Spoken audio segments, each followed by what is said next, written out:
Now. Good afternoon. This is the regular meeting of the Breckinridge County Board of Education. We'll go ahead and call us to order. Recognition of guests. We do have, well, no one that doesn't get to speak today. Let's see, board members are here except for Vanessa Lucas, who was tied up and couldn't get here. Agenda revisions and additions. Do you want to Yeah. make note of number 13? We are under operations. B, item 13, is that item 13? The approve the voluntary take-home fee for Chromebooks. We're going to amend that to state with a waiver for the 2021 school year. And we'll get to that when we move on. All right, under routine consent actions, item A is approve the minutes of the special called meeting July the 8th, 2020, the special called meeting July the 14th, 2020, and the special called meeting July 31st, 2020, approve the treasurer's orders, approve payment of bills, approve the reciprocal contracts with the surrounding districts for the 21-22 school year, and approve the ARC and 504 chairperson to serve in the absence of the principals. So moved. Joy makes the motion. Second.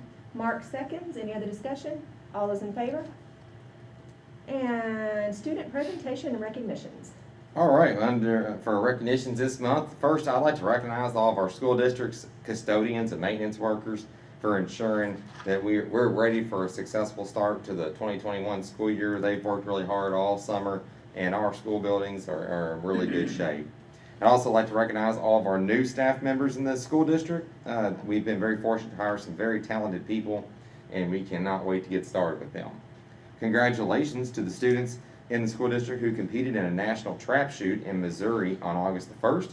Congratulations to the Tiger golf team on their tournament at Lakeshore Country Club in Madisonville, Kentucky recently. The team scored a 321 and finished in 4th place. Hunter Barr scored a 79, Mercer Rogers scored an 80, Ethan Lucas scored an 81, and Shelton Smith scored an 81, and Lincoln Smith scored a 92. The Tiger golf team also competed this past Saturday at Windward Heights in Hancock County.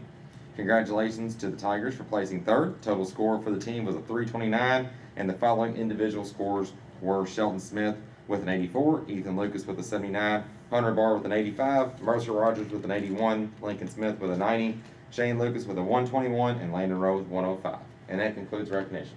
Awesome, great recognitions there. Under discussion and action items and instruction and curriculum, the Head Start report, Jared Brockman. Good evening, everybody. Hello, Mr. Hello, Jared. Everything is coming together. We've got over 170 students enrolled in preschool, which is amazing. Teachers have been finishing up their professional development. Office staff are continuing to contact families discussing their needs. We will be offering in-person and virtual options for our students in preschool this year, and we are very excited to get everything started. Any questions? Good job. Okay. Thank you. Get us started. Thank you. Thank you, Jared. We'll move on to item B, operations, and number 1 is here the update on the ATC, who's the Guaranteed Energy Savings, and the high school. Who we got first, Michael? I'm going to go first with the ATC and the high school project real quick. I gave Sherman Carter and Codell the night off because they're going to be working very hard for us going forward. The ATC is basically finished up. We're working through some closing documents, and you guys should start seeing those next month. Working on getting contracts finalized for the high school renovation and submit everything to the Department of Education for review and approval. So, and also the athletic fields, we're working on those, and the rough grading is basically finished. We did that as part of the energy project, so we're looking forward to getting that started. For our energy part, Andrew Servant with CMTA is on the line, and we need to unmute him. He is. Okay, so Andrew, go ahead. All right, thanks everyone. I appreciate the opportunity to give an update on the energy project. We're in the final days, couple weeks of construction here, and we've made really good progress, and I'm excited to share it with you. As Michael referenced, the athletic field grading, the rough grading is complete with one final item to finish up back there. The tennis court area, as you can see in this picture, has some moisture from the last round of fill that got brought in. So Phillips Brothers Construction is going to churn up and dry out that final level to get geotechnical approval. That will be able to be completed as soon as we have 2 or 3 consecutive days that are dry. But otherwise, all of the rough grading is complete and ready for the handoff to the Sherman Carter Barnhart project to get that underway. They are now doing cleanup around the site, patching the parking lot from where construction vehicles kind of tore up a little bit from all the traffic, seed and straw, and concrete patching from where the geothermal trench went through some sidewalks. But on the whole, we're putting everything back together and are in really good shape going forward. Moving on to the HVAC renovation at the high school. All of the new geothermal heat pumps that serve the classroom and office area have now had their factory startup. There's a single unit that has a bad fan that is getting replaced, but all the other ones are operating on the geothermal system and are cooling their spaces. I think that I appreciate the admin and the custodial staff bearing with us during the hot summer, but hopefully they should be experiencing some relief now as they're preparing in this last push before the start of school. There's some insulation and some final ductwork to be installed for the ventilation system in this main mechanical room, but otherwise these units are running and producing cool air throughout the building. Here's a screenshot from the new control system for the high school, and you can see across this floor plan lots of low 70s throughout all these classrooms here on the first floor and the media center and a portion of the offices shown here. So we're really coming together, and we're glad to have the air turned on for all the staff again. The perimeter mechanical rooms have by and large gone through their factory startup as well. The only heat pumps that remain to start up are for the gym units, and I believe that they wrapped up the final ductwork install for the gym units today, and that the factory tech is going to be on site again tomorrow to get the last of the heat pumps started up. So we are very close to having air on in the entire building. I'd say right now we have about 80% of the building conditioned. So we're going through the process of dehumidifying from being open all over the summer and getting everything back where it should be for the start of school. We're planning to have the HVAC portion complete, I would say, by the first half of next week. We have scheduled the building inspector to come through in the second part of next week to be able to get all of our permits closed out and to get our certificate of occupancy to be ready for the start of the school year. The test and balance contractor will spend next week on site getting all the airflows proper throughout the building, all the water balance in the HVAC system, which is nearly the final push. There will be controls commissioning following this point, but by the middle of next week, all the equipment will be up and running and spaces should be conditioned pretty much as they should be going forward while we work out, the final kinks of the system from, the substantial renovation. As you can see here, some of the other things that we've installed, new makeup air units for the kitchen exhaust system, new tankless high efficiency water heaters for the domestic water system. These are in the makeup air units are in the final stage of getting the electrical run and the controls started up on them. The tankless water heaters are ready to go, and they'll be started up by the end of the week for the domestic water system.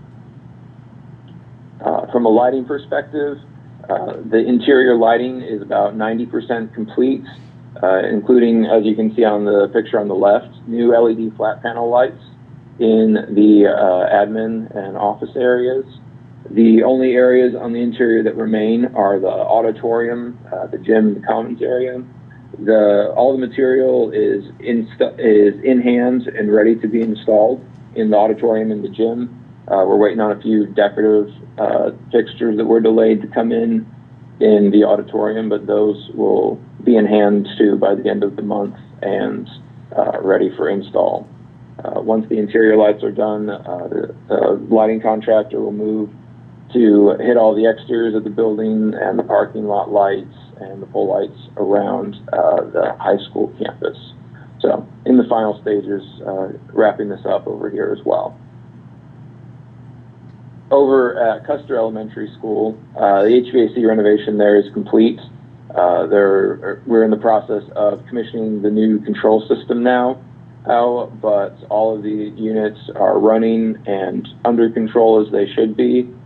So final items to wrap up in terms of getting schedules and set points and all those sorts of things entered properly and controlling all the way. But the work in the building from an HVAC perspective is complete.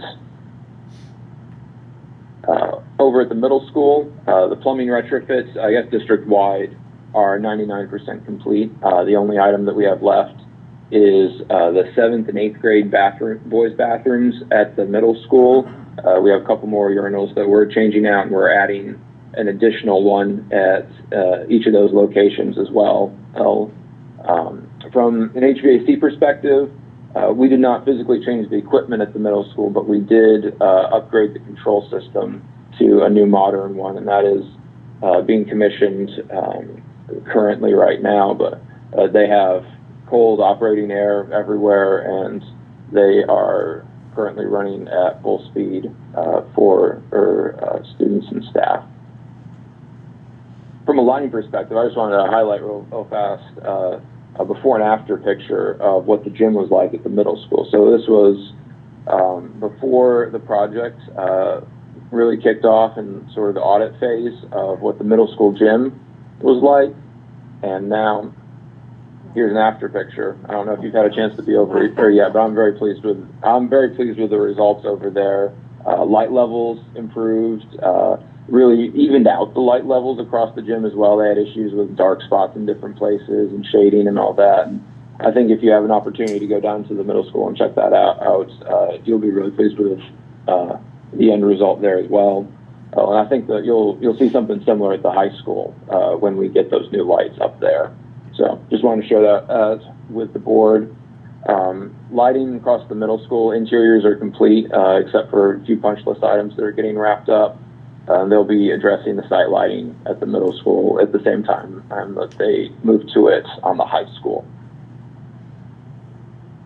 The power refeed down at the football field is complete. The old RECC pole has been removed, the meter has been removed, and now the power for the football lights in the field house is fed out of the middle school. You can see the lights on the picture on the right. Really, this will save you guys a good chunk of change based off of the fact that the middle school now will cover all of the demand charges that you were experiencing on this account that really didn't have a whole lot of usage on it before, pretty much only from the sports lighting. So the operation of it is not any different than it was before the project, but you'll see the results on the utility accounts and the dollars and cents of it. Over at Hardingsburg and Irvington, the solar arrays are 100% complete. We are awaiting the electrical inspector to sign off on the systems, and then RECC to interconnect with their grid. But from our perspective, from the contractor's perspective, these are 100% complete and ready to start up. It'll probably take about 2 weeks to get through the inspection and interconnection process, but they are ready to go and start generating power for these two schools right now today. Looking ahead to the final steps, we anticipate being completely done with the HVAC renovation at the high school by the end of next week. So we have the final equipment and startups scheduled with the factories. That the remaining heat pumps should be up and running by end of business tomorrow. Boiler startup this coming Monday. As I said earlier, we'll have the test and balance contractor knock out their scope of work next week. and we will be going through the inspection process, closing out fire protection and electrical permits from the plumbing upgrades as well. After that, we'll just be wrapping up the installation of the HVAC system and any punch items that we identify in the closeout steps, addressing the final interior lighting items at the high school. District-wide, it's just clearing up the remaining lighting items as some missing material comes in stock, commissioning the control system and addressing any issues that are identified during that process, and the interconnection and inspection of the solar system, getting that up and generating at Hardensburg and Irvington.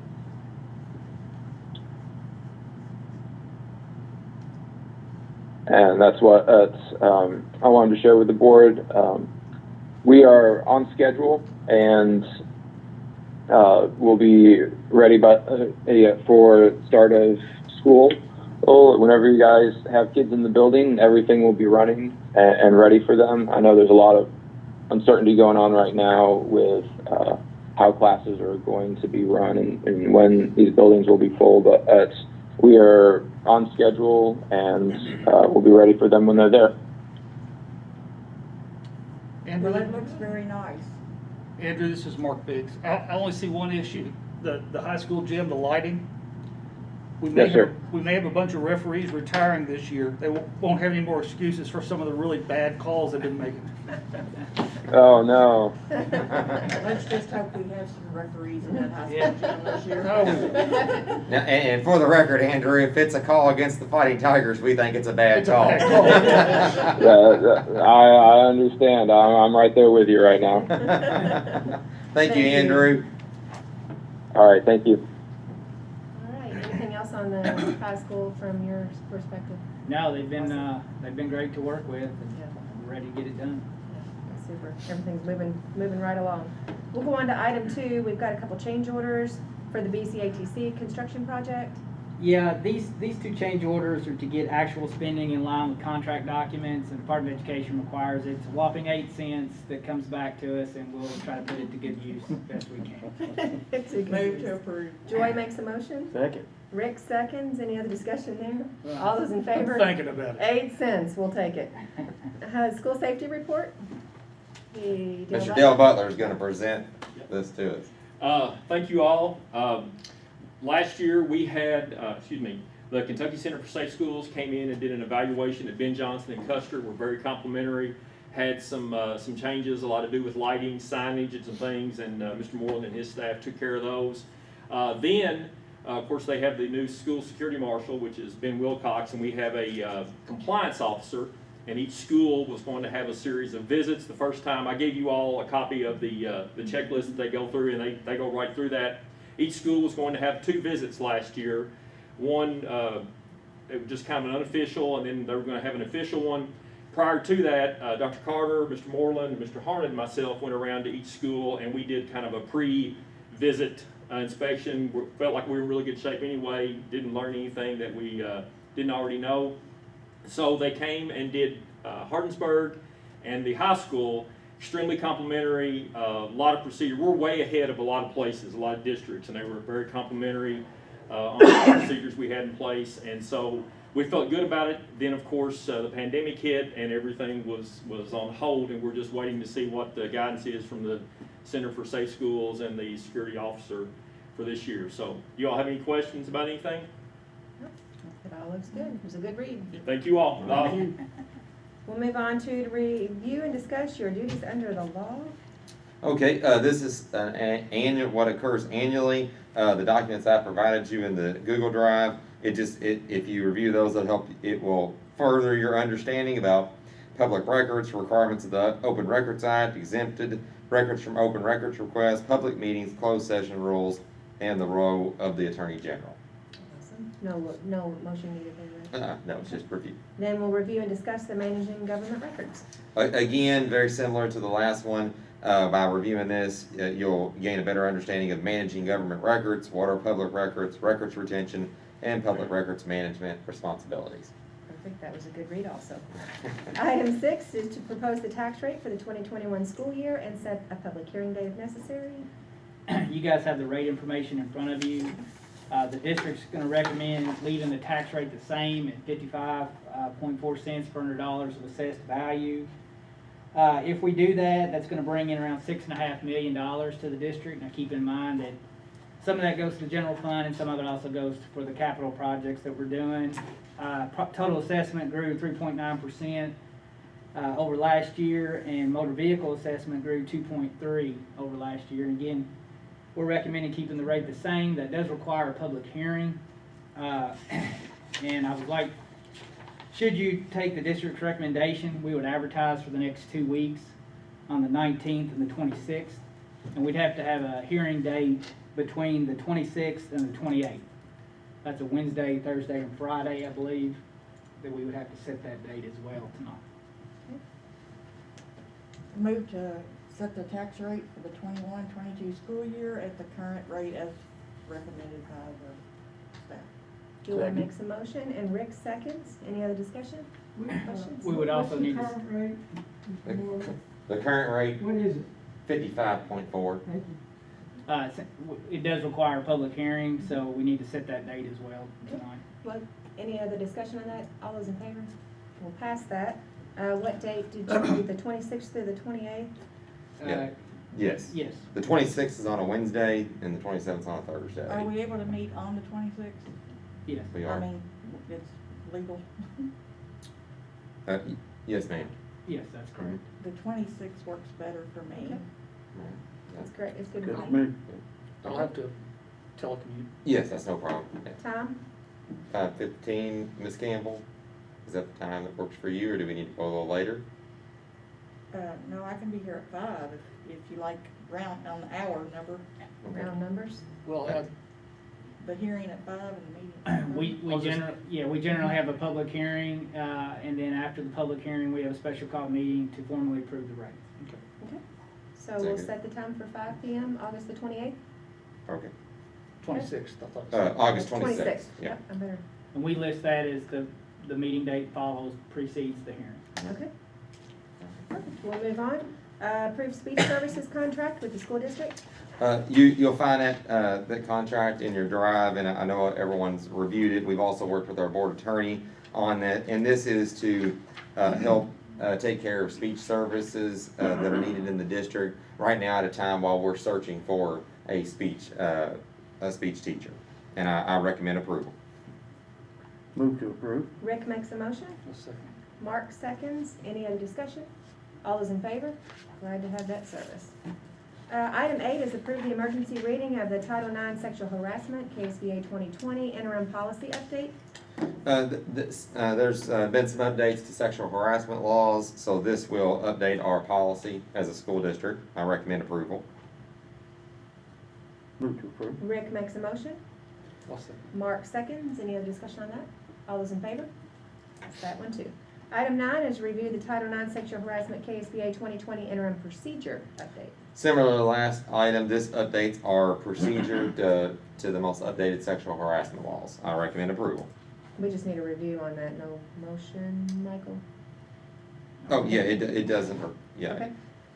Item 10, approve the resolution to grant emergency leave for the COVID-19 pandemic. Yeah, yes, the Kentucky Board of Education passed an emergency resolution on August the 6th, granting local school boards the option of granting additional emergency leave for employees during the 2020-21 school year. And with this resolution, it would provide employees in the district up to 10 COVID-19 related emergency days. And what this would do is this would assist our staff that might be possibly quarantined or in isolation while working through a COVID-19 situation. So there's some specific reasons that they have to go through, which I've provided you the forms that you can review. I recommend approval. So I'll make the motion to approve. Mark makes a motion. Second. And Rick seconds. Any other discussion? All those in favor? Carry that one. Item 11, approve out-of-area attendance requests. I've provided details about these requests in the drive for you. I recommend approval. Move to approve. Joy makes a motion. Second. Rick seconds. Any other discussion there? All those in favor? Item 12 is discuss and approve the annual hosting of the Saturday morning basketball program and camp convention. Please, again, like everything, this is CDC guidelines with the pandemic. If we're able to host something like that, then it would obviously, we would have to follow all CDC guidelines. If we can't abide by CDC guidelines, then we wouldn't be able to host. But in the event that we are able to do so by following those guidelines, we would certainly welcome the opportunity to provide those opportunities for our children. They're great programs. Uh, Mark makes that motion. Second. Rick seconds. Any other discussion there? All those in favor? Hope those can happen. Mhm. Item 13 is in approve the voluntary take-home fees for Chromebooks at all schools with a waiver of the 2021 school year. Yeah, this is something that we do every year, and we'd like to continue to have this. However, we do realize that we were in a pandemic, and we would like to approve this, but with a waiver for the 2021 school year to help our families this school year as they get started. Move to approve. Joy makes the motion there, Second. and Rick seconds. All those in favor? Glad to do that one. Moving on down, any BCEA, BCEST? No. Okay, superintendent's report. All right, all of our schools will be hosting their back-to-school open houses virtually or and/or rotations for in-person, following all COVID-19 safety guidelines in the next little bit. Opening day festivities for staff will take place on August the 20th. And we will have a district-wide training day for staff on August 21st and August 24th in preparation for the first day of school for students on Tuesday, August 25th. And then, as a reminder, school will not be in session at all in the district on September 7th in observance of Labor Day. And that concludes the superintendent's report. All right. Motion for adjournment? Move to adjourn. Rick makes the motion and Mark seconds, and we're all in favor? All right. Thank you very much.